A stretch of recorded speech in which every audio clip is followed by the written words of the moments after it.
పెద్దవాడిని అయిపోయానయ్యా, కాశీ వెళ్ళాలనుకుంటున్నాను, నీ పెద్ద కొడుకు ముత్తుస్వామి దీక్షితుల్ని నాతో సాయం పంపుతావా అన్నారు. ఆ రోజుల్లో కాశీ వెళ్ళడం అంటే కాటికి వెళ్ళడంతో సమానం, అందున పెద్ద కొడుకు, నేను పంపనన్నారు. తెలుసున్నటువంటి జమీందారు ఒక ఆయన అన్నారు, విశ్వామిత్రుడు రాముణ్ణి పంపమంటే దశరథుడు కూడా ఇలాగే మాట్లాడాడయా, పంపినందుకు ఎన్ని విద్యలో నేర్పి పంపాడైనా. చిదంబరనాథ శాస్త్రి గారు అంటే సాక్షాత్తుగా విశ్వామిత్రుడు లాంటి వాడు, పంపవయ్యా అన్నారు. ఆ చిదంబరనాథ శాస్త్రి గారు ముత్తుస్వామి దీక్షితుడిని తీసుకుని కాశీపట్టణానికి చేరుకున్నారు.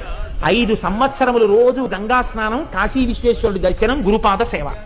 సంగీత శాస్త్రంలో ఎన్ని విషయాలున్నాయో అన్నీ నేర్పించారు ముత్తుస్వామి దీక్షితుడికి.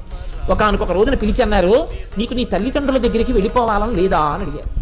లేదు, నాకు ఇలా గురు శుశ్రూషలో, గంగా స్నానంలో, అన్నపూర్ణమ్మ చేతి అన్నంలో, విశ్వనాథుడి సేవలో ధరించిపోవాలని అన్నారు.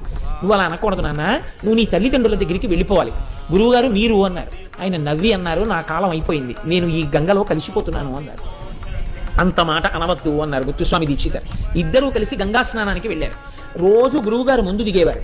గురువుగారు ఒడ్డున నిలబడి అన్నారు, దీక్షితర్ ముందు నువ్వు నదిలోకి దిగి రోజు మనం ఎక్కడ స్నానం చేస్తున్నామో అక్కడి వరకు కాకుండా ఇంకొంచెం ముందుకెళ్ళు అన్నారు. ముత్తుస్వామి దీక్షితర్ వారికి ముందుకెళ్ళారు.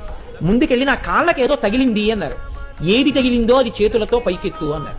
ఆయన వంగి చేతులతో పైకెత్తారు. గంగా నది ఆయనకి కటాక్షించిన ప్రసాదం ఒక వీణ దొరికింది ముత్తుస్వామి దీక్షితర్కి. నీవు అమ్మవారి అనుగ్రహాన్ని పొందావురా నాయనా, సంగీత సామ్రాజ్యంలో నీ పేరు చిరస్థాయి అయిపోతుంది, పైకి రా అన్నారు. ముత్తుస్వామి దీక్షితర్ స్నానం చేసి వీణ పట్టుకుని వచ్చేశారు. చిదంబరనాథ శాస్త్రి గారు గంగలోకి వెళ్లి 3వ మునక వేశారు, ఇక పైకి రాలేదు. ముత్తుస్వామి దీక్షితర్ అక్కడ ఉన్న జాలరి వంటని పంపి వెతికించారు. గురువు గారు శరీరాన్ని వదిలిపెట్టేశారు. అంత్యేష్టి సంస్కారం చేసి ఆయనకి హనుమాన్ ఘాట్లో సమాధి నిర్మించారు. ఇప్పటికీ హనుమాన్ ఘాట్లో చిదంబరనాథ శాస్త్రి గారి సమాధి ఉంది.